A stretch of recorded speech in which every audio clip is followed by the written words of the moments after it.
Welcome everyone to our webinar.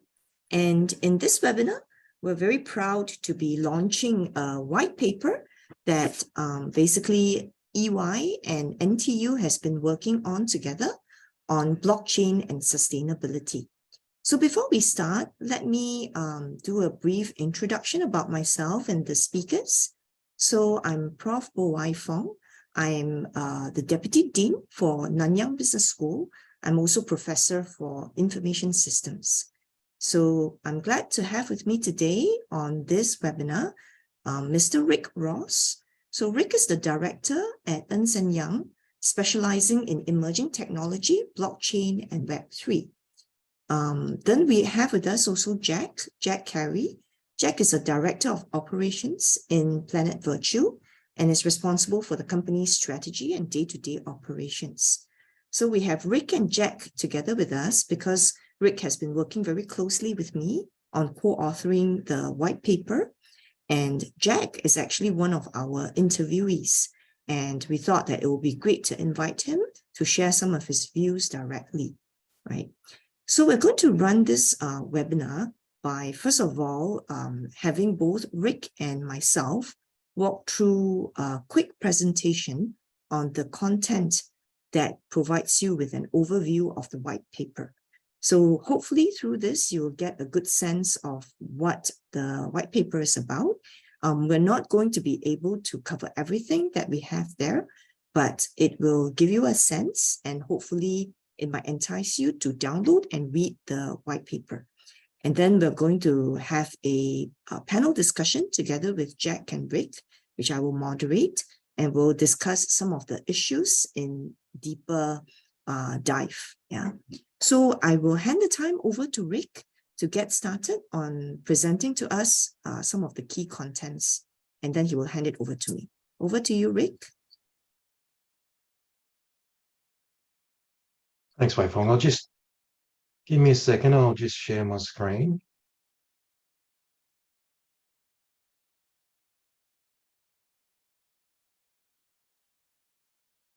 Okay, if you can just let me know that you can see my screen. I assume that you can. So thanks very much.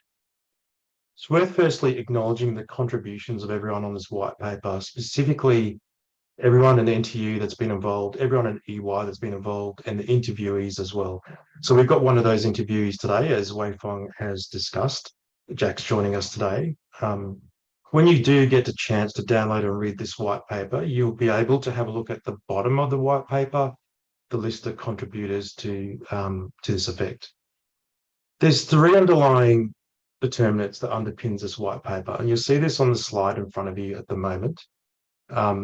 Really, we recognise the pace of technology change that's happened over the last few years. It's been incredible. In fact, we're seeing AI seeking to deliver a number of shift changes in human labour specifically, as well as more efficiencies in the way that firms work from an enterprise perspective. We've seen that through the use of generative AI, that OpenAI's ChatGPT as a product is making significant change in industry. So along with that type of tech change gives us an opportunistic sense of where the possibilities lie, the art of the possible in where blockchain is at the moment. It's in its early stage of adoption, and we'll continue to explore, as we have done in this white paper, in terms of opportunities for the use of blockchain. So the intent of this white paper is to explore the situation as it stands today, and then look into the future to what is aspirationally where blockchain could sit, and essentially Web3 as well. Have a look at Web3. The paper does zoom into the possibilities of blockchain adoption, and specifically around ESG improvements, social aspect. So there's a lot of analysis that we've done with interviewees in terms of what's happening today, with use cases that have been implemented. And we've looked at that in terms of unpacking that to show how it's going to eventually support future improvements.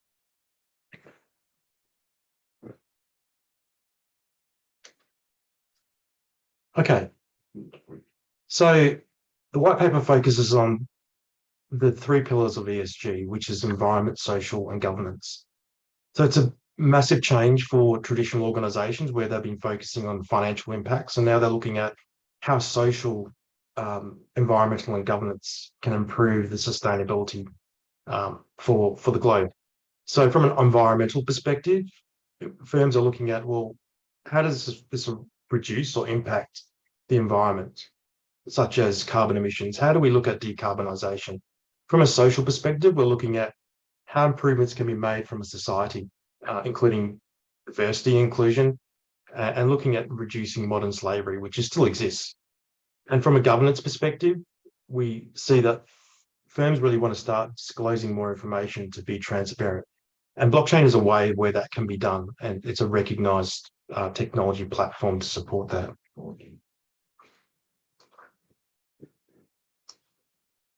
So it brings us to, well, why is blockchain and Web3 in focus, and why are we focused on that for the white paper? Well, it's really, essentially, it's a platform that delivers transparency and trust. And when we look at ESG and sustainability, it gives us the opportunity to improve a firm's brand and reputation, in essence, delivering data that can be made available through a shared ledger.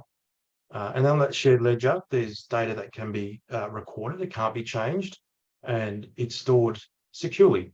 So it makes a good set of ingredients for enabling positive change. If you think about it from the ESG perspective, as sort of mentioned before, improving the way that disclosures are made from a firm's perspective, such as data points on carbon emissions and how they're tracking to decarbonize, is a good way where blockchain can be made in good use. So the first real world use cases that we're probably all across is the use of Bitcoin that came into fruition around 2009. It's digital peer-to-peer payments method, and that's been the focus, so really in terms of the real world use case. However, there are other use cases, the ability to work from a business perspective and build better relationships with peers and using a blockchain platform is one of those benefits that will, again, improve trust, removing those essentially third parties that are in the way between business transactions. So trust is an inherent opportunity for improvement. We also see that transparency, again, is another greater benefit that can be provided specifically through open systems. And in this case, we've looked at the white paper and we looked at different types of blockchain implementations that are out there, looking at private and public blockchain. And public blockchain is an opportunity where an open systems principle can be used to provide transparency for firms in an appropriate circumstance. It's not all circumstances where firms want to share information, they want to keep some competitive advantage, but it is a good platform to make that as an open solution.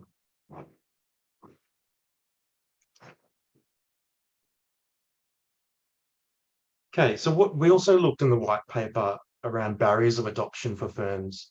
And again, as blockchain is a fairly new and emerging technology, there's quite a few barriers that are still in place. I'm sort of looking at three here on this slide that I'll talk to you about. The first is the pathway for blockchain and its maturity at the moment is fairly low in terms of maturity and use. So that means that over time, the perceived usefulness will get better as the myths and the misunderstandings of blockchain start to reduce, because people can understand and have a clearer understanding of how and when to use the technology. There's also another dilemma in terms of a barrier around, well, how do I link the physical world to the digital world? And that's quite important from a sustainability perspective, because you want to know, again, from a real world asset, whether that the asset is changing and is changing over time. And there's two different situations of the phygital world, as they call it. So the first is where you can include the identity within the physical product or the physical asset. So gold is a good example where you can imprint a chemical and then you've got the identity of within the actual asset itself. And then there's a more looser coupling or linkage, and that is with other assets such as an animal or a cow. And that's where you use things that can inherently link through other data apparatus such as RFID tags. And in some instances, it's really difficult. And with some nations, they're still using manual processes where they spray paint the number of the identity on the cow, and then that gets recorded in terms of an electronic format. So you've got to go through these processes to determine what's appropriate. And the last is around the inertia of cost as a barrier. It's again fairly new as a technology, and that means that there are limited skills, limited capabilities of people and firms that are out there, and so that will change over time. But that is a cost to adoption in this sense.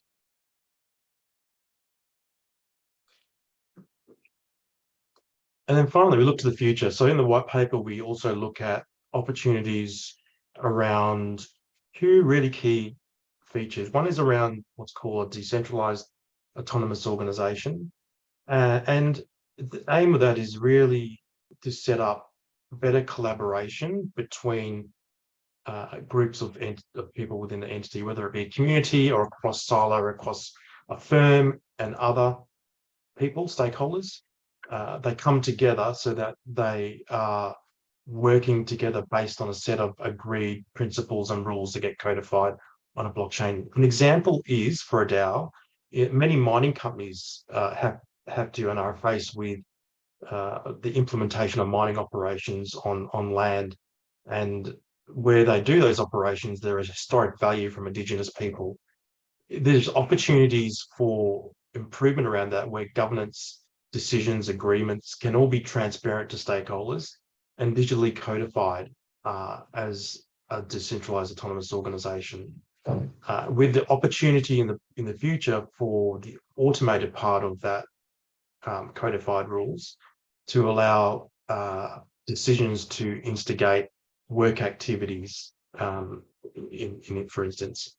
The other opportunity in the future is around decentralized infrastructure and decentralized identities as such. And that's what Web3 is about. It's about taking ownership of the identity, taking ownership of data, and not allowing third parties to essentially create, manage, own your identity and data.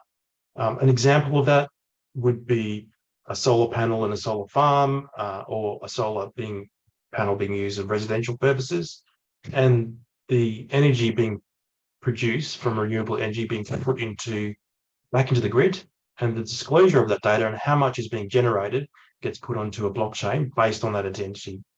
So there's lots of opportunities there where this type of decentralization can really have a significant effect in sustainability. There are other things in this white paper. I'm going to pass you over to Wei Fong now to talk you through those areas. All right, thank you so much, Rick. So I trust you guys can see my share screen. Yeah. Okay, great.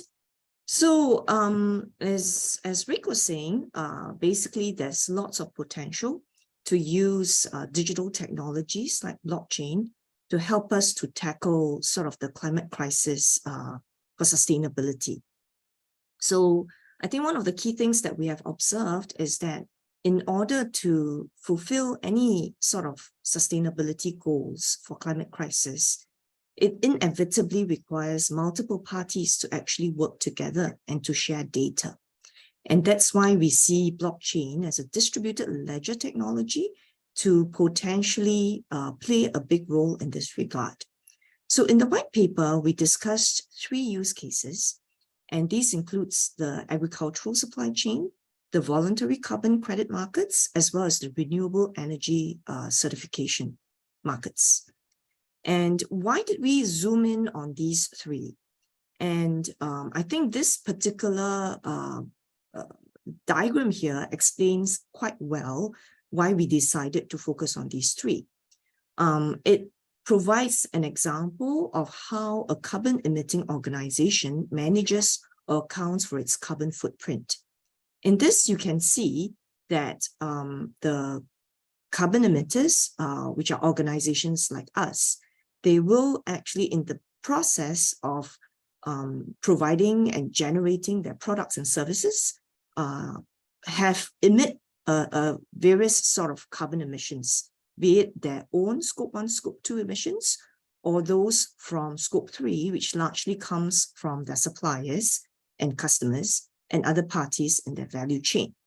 And therefore, it's important for us to look at the traceability of the products across the entire value chain, which is why we decided to look at traceability.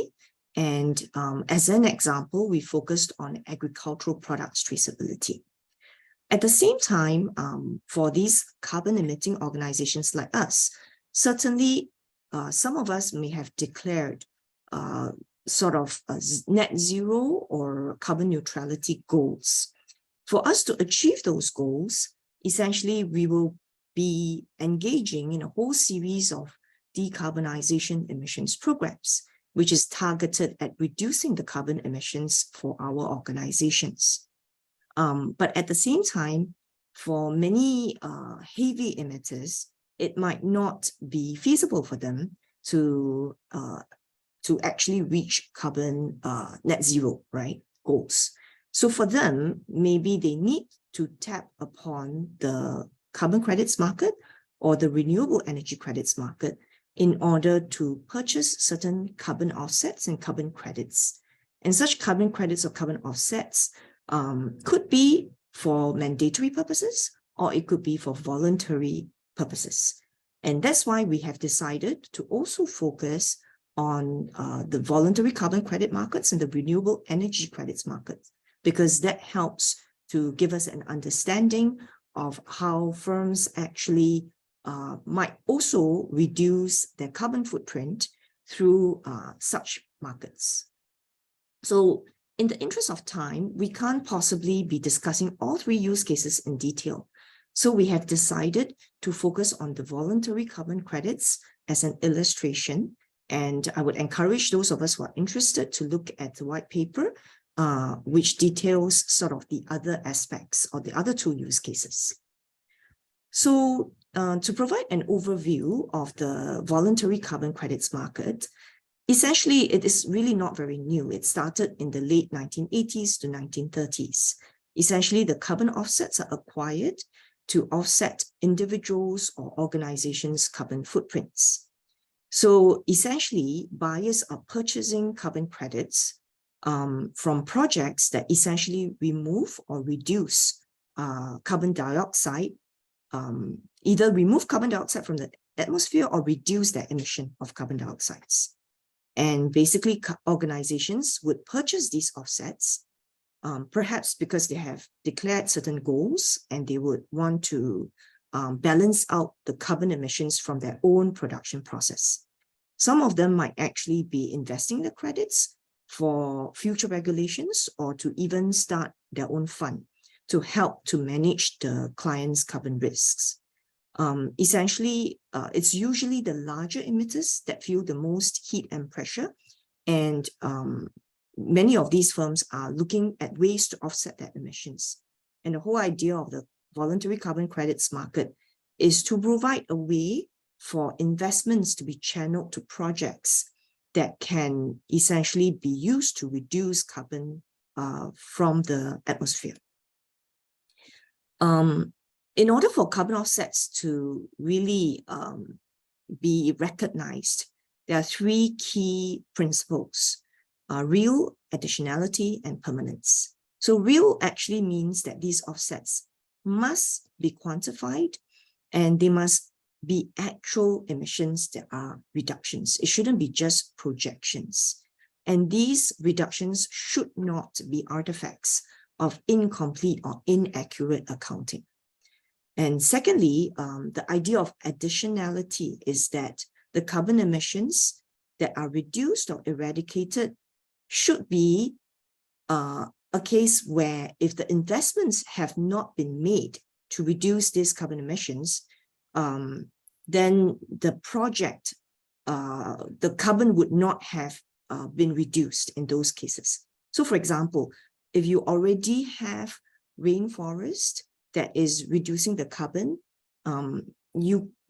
it doesn't satisfy additionality unless the investments are made to protect the rainforest from deforestation, or the investments are made to actually increase forestation. Permanence actually highlights that the carbon should be reduced or sequestered forever out of the atmosphere. So it should not be the case where the carbon is only temporarily removed. So these are some of the key requirements for carbon offsets to happen. So I thought before we proceed, it would be useful to give an overview of the key stakeholders for the voluntary carbon credit markets. So the first are clearly the project developers. These project developers are the ones who create the projects that generate the carbon credits for the market. So these tend to be of four types. They can be those that avoid either degradation or deforestation. It could be those projects that increase energy efficiency, or those that produce renewable energy, or those that create land use or land use change.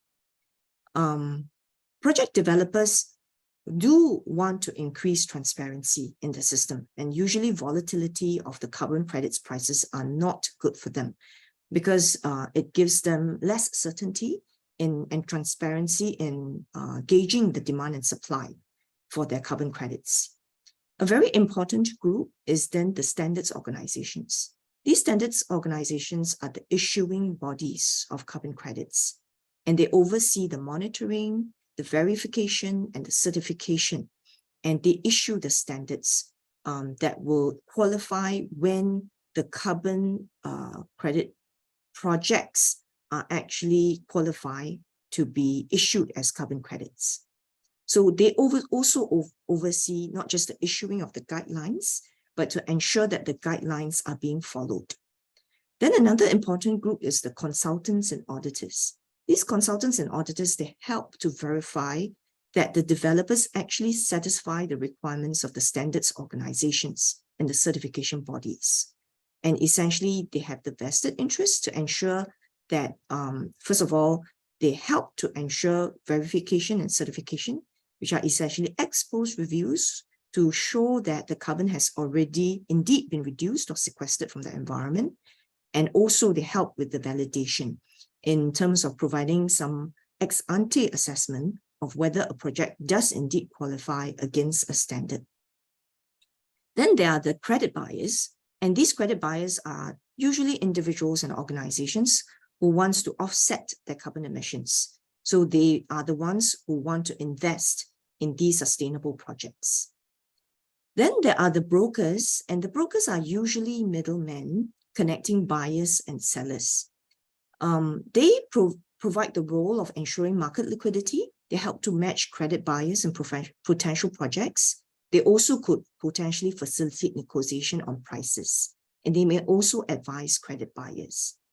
But this group might not always want full transparency in terms of the audit trail of the full chain of custody of the carbon credits, as they do somewhat benefit from price volatility. So we see that blockchain can potentially mitigate a number of challenges that are currently faced in the voluntary carbon credit markets. One is the potential issue of double counting. So while carbon offset can be traded indefinitely until it is offset and retired, the issue of double counting happens when an offset is sold or is already retired, but it continues to be sold. And this happens when there are multiple registries and not one central registry. So a blockchain can play a major role in providing traceability of these carbon credits as tokens, exactly as what Rick was highlighting just now. If we have a transparent platform that can provide participants with clarity of information of the trading of these carbon credits, it can mitigate information asymmetry, and it can even potentially disintermediate brokers who may have a role in helping with the matching. But if we have a transparent system and a more efficient system for matching, then there might be less need of such brokers. So the whole idea is that it could potentially create transparency and then greater market efficiency. There is also the potential of blockchain that can even help with the monitoring, verification, and certification. So they will not definitely replace consultants and auditors, but they could help the work of consultants and auditors, as these consultants and auditors have to collect extensive information to help verify the accuracy and integrity of the data collected, and blockchain can help with that. So for example, the farmers who are participating in carbon farming programs, they need their soil to be actually examined, and consultants need to extract such soil samples, assess their content, and determine sort of the carbon quantity. And we've seen instances where blockchain has been used to help track and capture the data and provide sort of a secure and immutable audit trail. And in the future, if we are able to help to monitor such carbon credit projects, which tends to be distant through various technologies like IoT or satellite data, essentially blockchain can also help in the tracking of such data, which could be helping us to monitor whether the projects are indeed fulfilling its goals. But of course, blockchain is no silver bullet. There are also lots of challenges that might need to be overcome when we implement such blockchain solutions. I think Rick mentioned quite a few of them. Let me add to the list and also highlight how they work in this particular context. So always, I think when you come to bringing an ecosystem together with a technological solution, I think one of the biggest problems is getting buy-in, getting the ecosystem stakeholders to be willing to be involved and adopt the solution. It's always a key challenge. And just now I did mention that there are certain parties like brokers who could potentially even be disintermediated. So for these parties, they might definitely not, they would not see the benefit of adopting such solutions.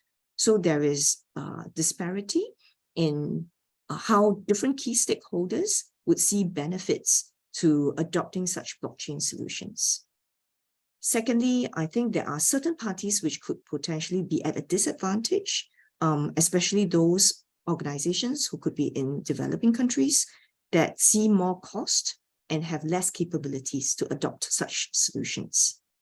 So Rick just now talked about the problem of phygital, essentially bridging the physical and digital dichotomy, right? So blockchain ensures integrity and immutability of data, but that's only after the data is written onto the blockchain. How does the data get in the first place? So this idea of rubbish in and rubbish out is something that is really important. Even in the case of carbon credits and RECs, one also needs to ensure that, for example, in the case of renewable energy credits, the certificates need to be aligned with the meters that are actually monitoring the energy production of these green energy projects. So ensuring that the meters are accurate in the first place and that the data transfer up to the blockchain has the accurate data remains a key challenge, right? And of course, there's the usual inertia to change and the cost to change. In our interviews, many people also talked about the misunderstanding of blockchain technologies.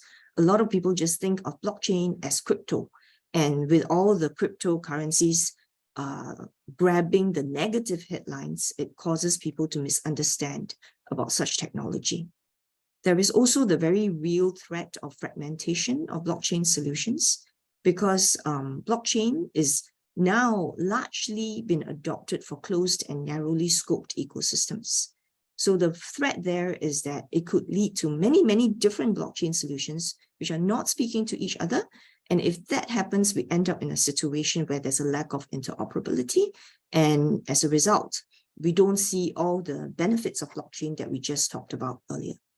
And then, of course, anybody who's using such a solution to share data is always worried about privacy.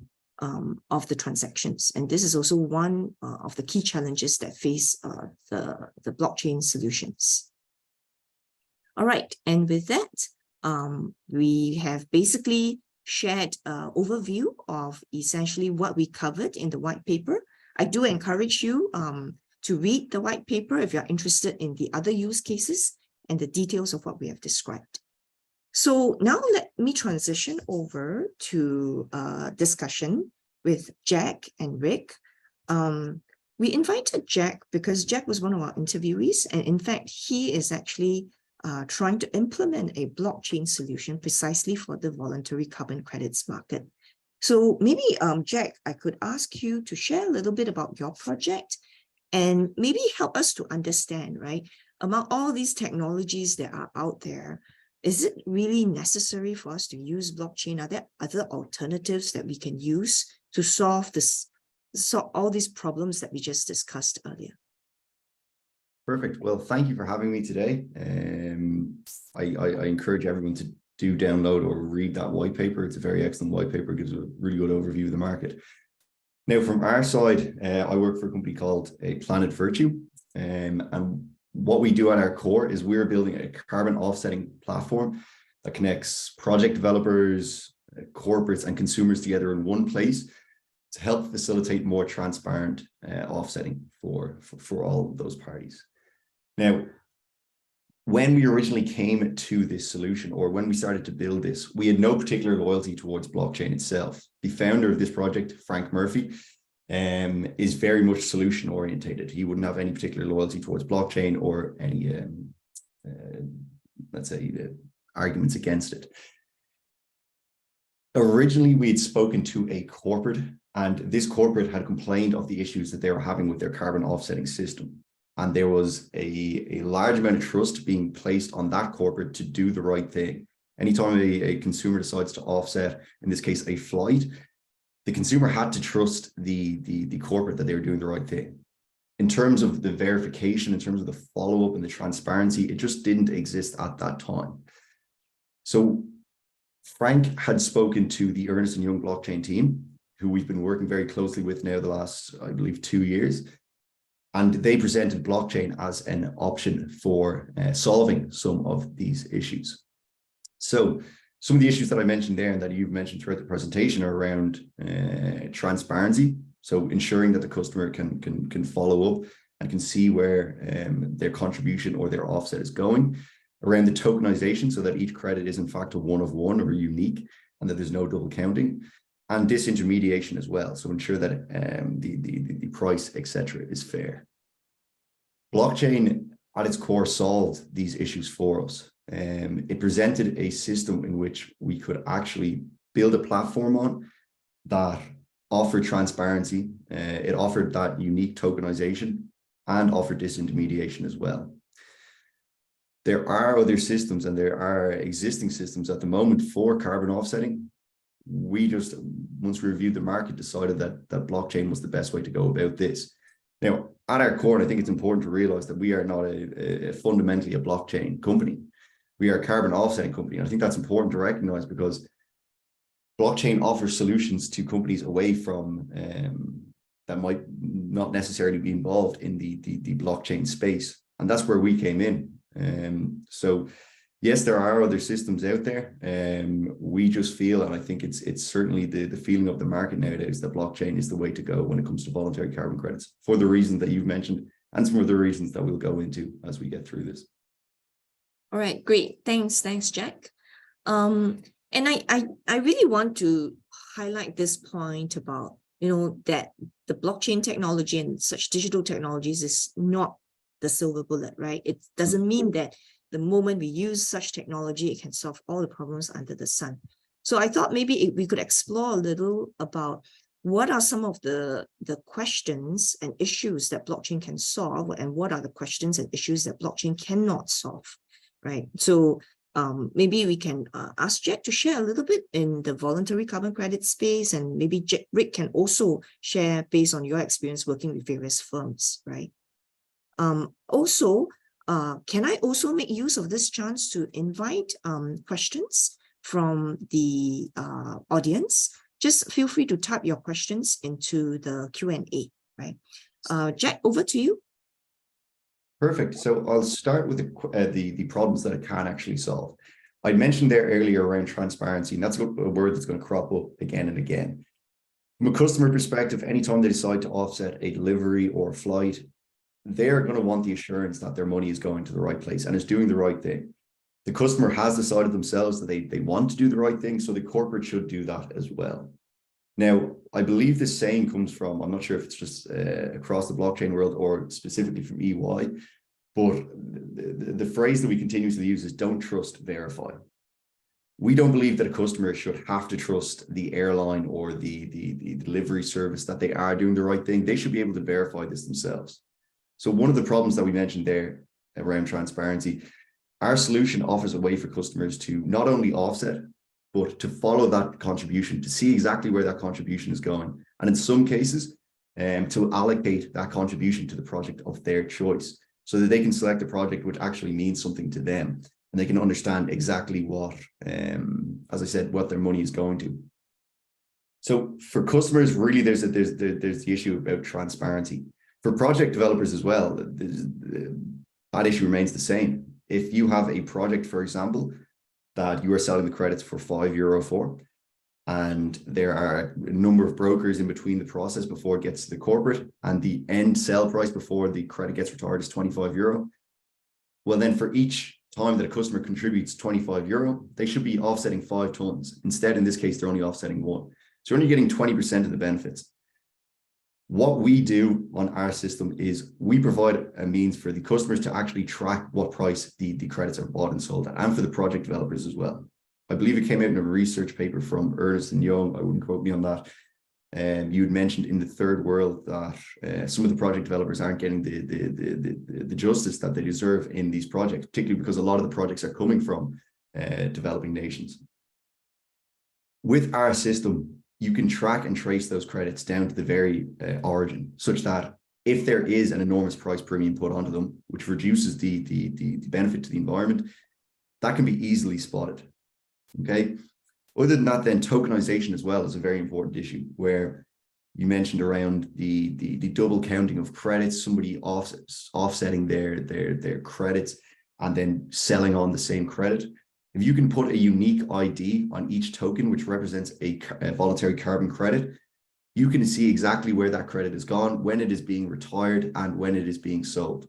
So as I said, again, you should not have to trust an organization to do the right thing, particularly when it comes to ESG. You should be able to verify this. Finally, then, one of the key issues that I've already brought up here is disintermediation.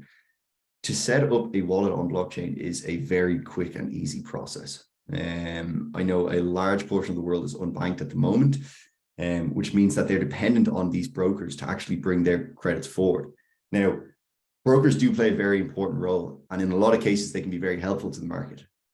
But also on top of that as well, when you're talking about price speculation, particularly when it comes to carbon credits, this is not something that you want from an ESG perspective. So to be able to disintermediate and to give that project developer, any contribution that comes to the customer directly to the project developer is a very powerful thing. Not only because it encourages more projects to be brought forward, but also because it means that it gets the maximum environmental benefit from each contribution, i.e. you're retiring the most amount of carbon per contribution. Now, so there's some of the issues that I mentioned there that blockchain offers a solution for. In terms of the problems that it doesn't solve, I think you've already alluded to some of them, and the first one being the credit quality. So you use the phrase rubbish in, rubbish out. You can still tokenize a very poor quality credit. The benefit of having blockchain here is that no credit can be manipulated, such that the SDGs, for example, Sustainable Development Goals, you cannot add on a sustainable development goal that hasn't been ticked off by the registry or hasn't been confirmed by the registry. So really, as you mentioned, it is not a silver bullet. You still need a very strong team behind you, and you still need to do this with the utmost integrity. Fortunately for us, we have a very strong team with Frank as the founder. He obviously has a background in entrepreneurship and setting up these companies.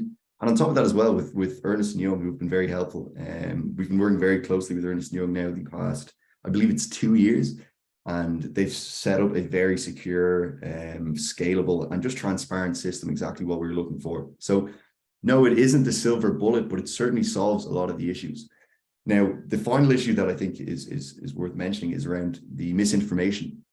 So trying to educate the corporate base, the consumer base, on what exactly is a good versus bad credit, and why there can be some differences in the price and the quality of credits. On top of that as well, you mentioned the often people would think blockchain and immediately go to cryptocurrency. So that is one of the issues now that we have to refine our messaging for constantly, because there's a lot of negative connotations that come with blockchain, and rightfully so. There are a lot of bad actors in the market, but as this starts to develop and as this transparency gets built in, you'll quickly be able to differentiate between the bad actors and the good. So I think there's a challenge there with keeping the credit quality high, making sure that the standards are up to the absolute maximum, and that you're educating your customers correctly on what you are solving versus what you are not solving.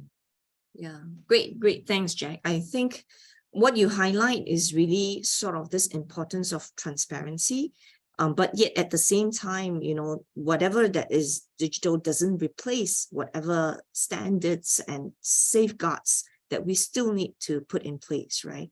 And I think this is really important because, when I first encountered sort of this carbon credits market, I found, wow, so many different stakeholders, so many middlemen, and so many people potentially profiting from something which, should be good for the environment. And so, but yet at the same time, a lot of countries, Singapore included, is really also looking at depending on a very efficient and transparent carbon credits market in order to solve a lot of the problems, right? Because Singapore being very small, we can't necessarily only work ourselves. We have to also depend on working with neighbors who have actually more resources to actually do such carbon reduction and carbon sequestration, which is why I think it's really critical to ensure that we have a very transparent system and also the necessary safeguards to ensure the quality of the carbon credits,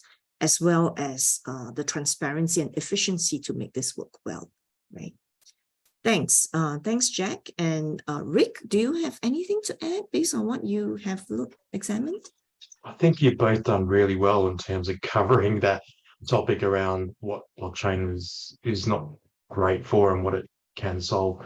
I'll probably just answer it from a different lens, which is dealing with customers across Asia Pacific. And we're seeing, what's really worth noting is that we're seeing the understanding behind owning your identity, owning your assets as part of a shift of outcomes that are being had by cybersecurity exploitations that are happening. So the kind of large organizations are understanding that there is a need now to own your own asset, and that as a contributor will help the movement of blockchain across the globe as well. So that's worth noting. One other thing is that we're starting to see a movement which is really interesting around the use of digitization of smart contracts, which is a feature of blockchain.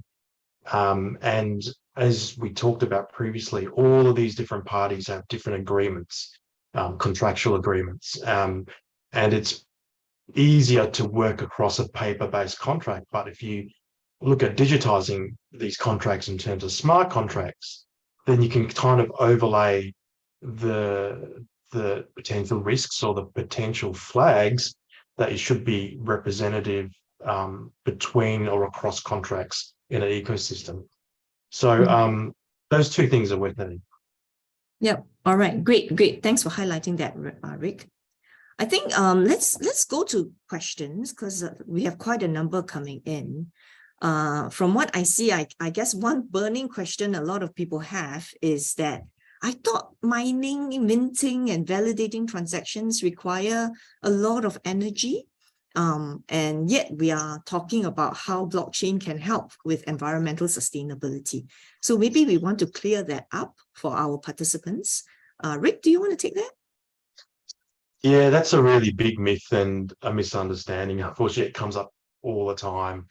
I get asked that all the time. And it comes from the first real use case, which is Bitcoin and the use of its consensus mechanism and how it goes through that agreement of what goes on chain, essentially. And there are a lot of hardware that is needed to agree on a transaction that needs to be added to a block. And yes, in that situation, there is a lot of energy. However, it's a bit of a misnomer because it actually depends on how you're supplying the energy to the hardware that is being used.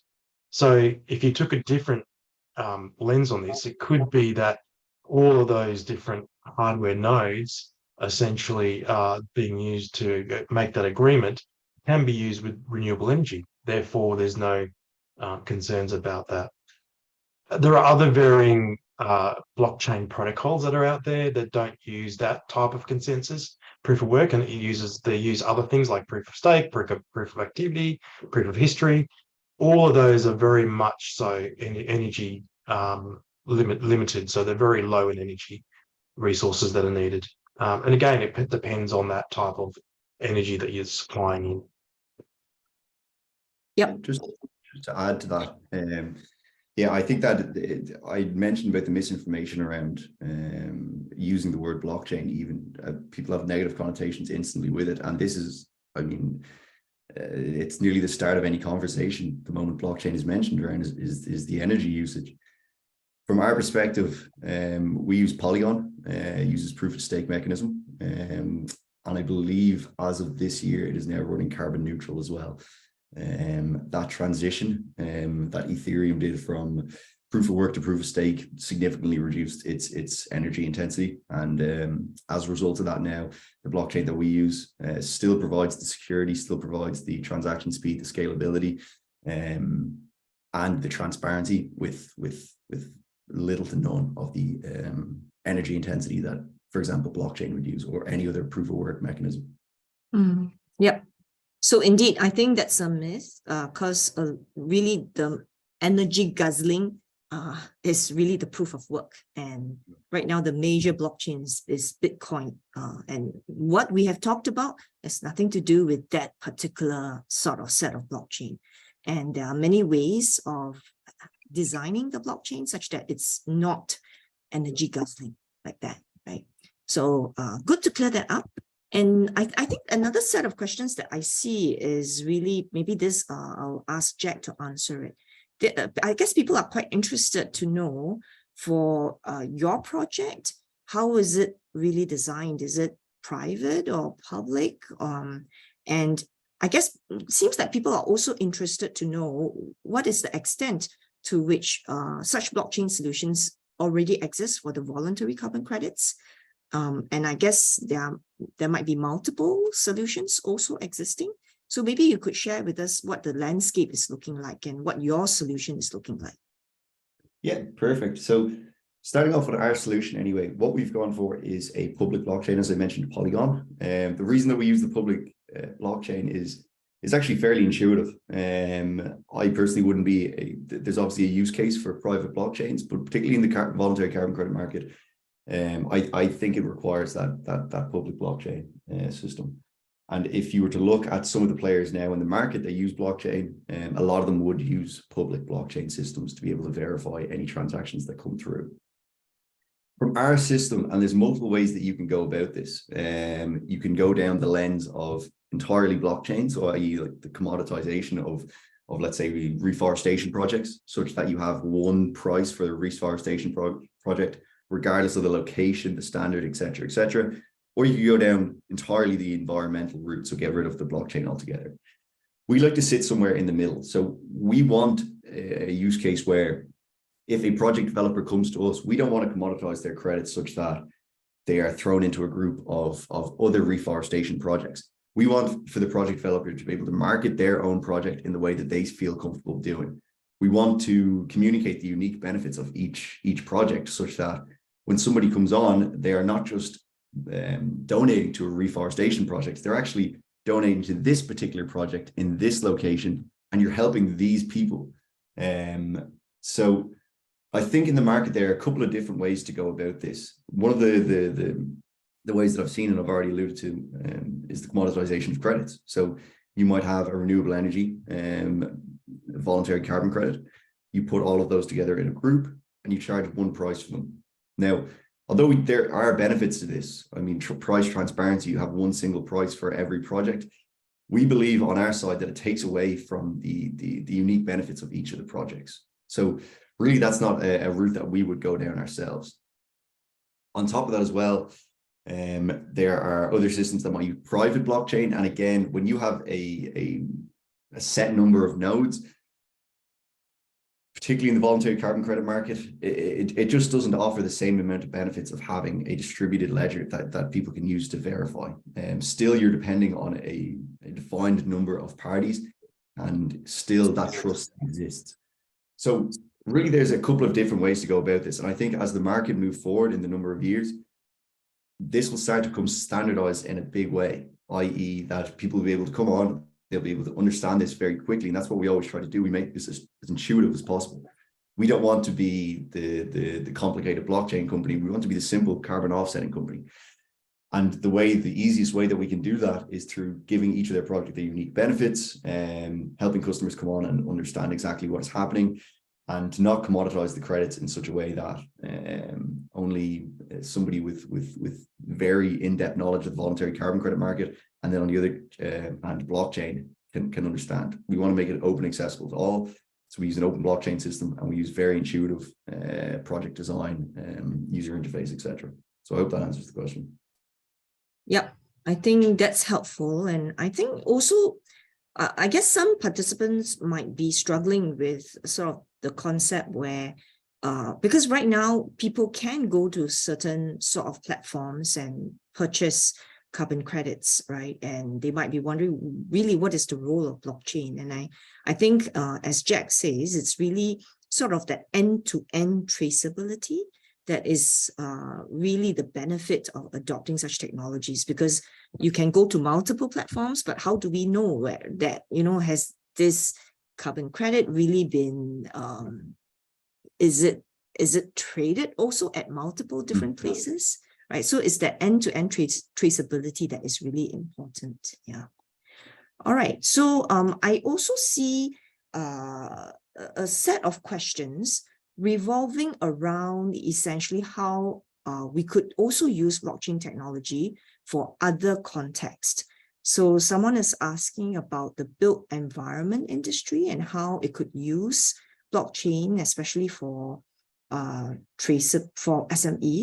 I think we have another participant actually asking about the farm to fork scenario, and ask whether this would be also another scenario that could benefit from the use of blockchain. Maybe I'll pose this question to Rick. Yeah, those are really good questions.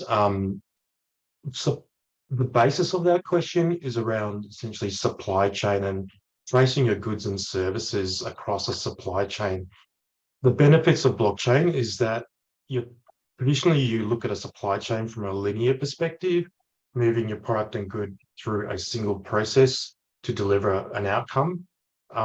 What blockchain gives you is the ability to build deep network ecosystem relationships. So for example, as you access raw material to create a product, you can look deeper into end tiers downwards to see if some suppliers may have some of the raw material that are already available because they're being transparent on a network.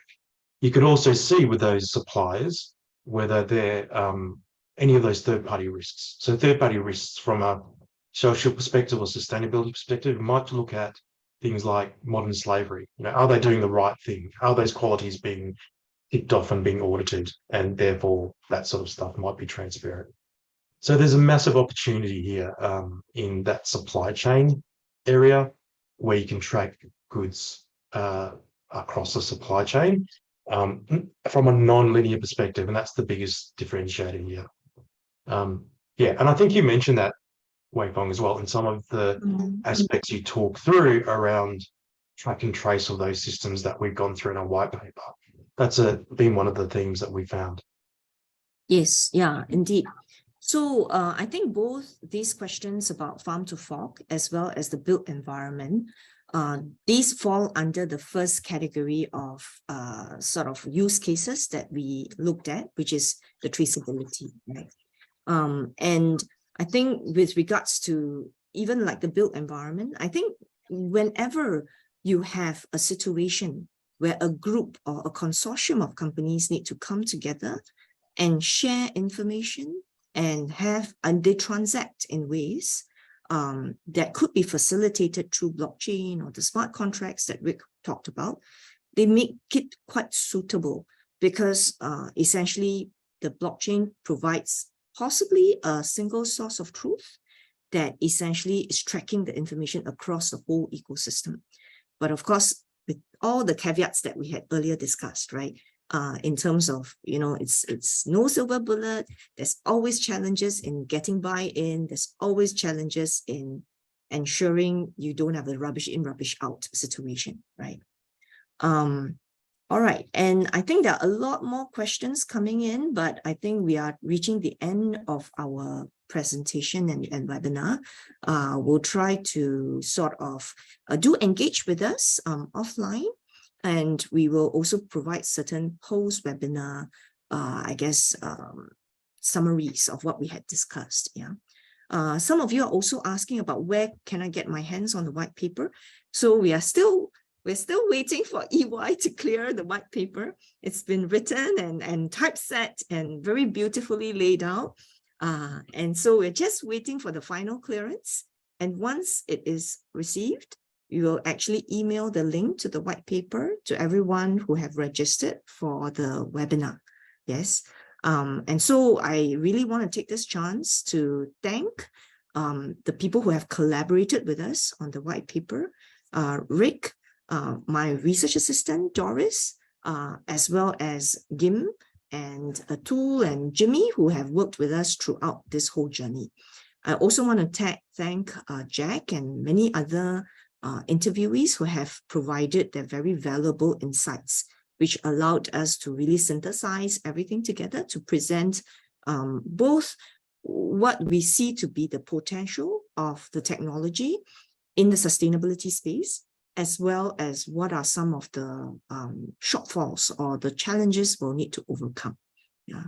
But I think it's really, we hope that, as we said, the voluntary carbon credit markets, for example, is a very important part of our solution. And because it doesn't work exactly as effectively now, doesn't mean that it can't. And hopefully the blockchain solution and other technologies, other solutions we design can help us in that regard. Yeah. Okay, and with that, maybe can I invite the team to show the final slides? Okay, I just want to highlight that the reason why we're doing this webinar is because we have a monthly webinar series as part of our NBS Knowledge Lab platform.